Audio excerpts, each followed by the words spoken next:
రామ్ చరణ్ హీరోగా శంకర్ దర్శకత్వంలో రూపొందుతున్న పాన్ ఇండియా చిత్రం గేమ్ చేంజర్. శ్రీ వెంకటేశ్వర క్రియేషన్స్ పతాకంపై దిల్ రాజు శిరీష్ నిర్మిస్తున్నారు. ఈ సినిమాలో కియారా అద్వానీ హీరోయిన్ గా నటిస్తోంది. రాజకీయ నేపథ్యంలో సాగే ఈ సినిమాని ఈ ఏడాదిలోనే విడుదల చేసేందుకు సన్నాహాలు చేస్తున్నారు. అయితే గత 3 ఏళ్లుగా షూటింగ్ జరుపుకుంటున్న మూవీ నుంచి పోస్టర్, టైటిల్ తప్ప మరే అప్డేట్ రాలేదు.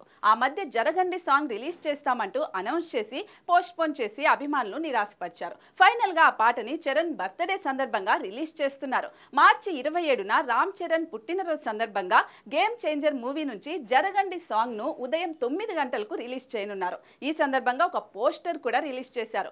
అయితే జరగండి పాటను తెలుగు, తమిళ, హిందీ భాషల్లో మాత్రమే రిలీజ్ చేస్తున్నారు. కన్నడ, మలయాళం భాషల్లో ఈ సాంగ్ రిలీజ్ అవటం లేదట. దీంతో game changer movie pan India లెవెల్లో రిలీజ్ చేయడం లేదా అనే అనుమానాలు వ్యక్తమవుతున్నాయి. కన్నడ, మలయాళం భాషల్లో సినిమా విడుదల అవుతుందా లేదా అని నెటిజన్స్ అనుమానం వ్యక్తం చేస్తున్నారు. ముందు నుంచి గేమ్ చేంజర్ పాన్ ఇండియా లెవెల్లో రిలీజ్ అవుతుందని వార్తలు వస్తున్న విషయం తెలిసిందే. కానీ ఇప్పుడు సాంగ్ ని మాత్రం 3 భాషల్లోనే రిలీజ్ చేస్తున్నారు. దీంతో కొంపతీసి శంకర్ షాక్ ఇవ్వట్లేదుగానే కామెంట్స్ వినిపిస్తున్నాయి. ఇక రామ్ చరణ్ పుట్టినరోజు సందర్భంగా గేమ్ చేంజర్ రిలీజ్ డేట్ పై కూడా క్లారిటీ వచ్చే అవకాశం ఉంది.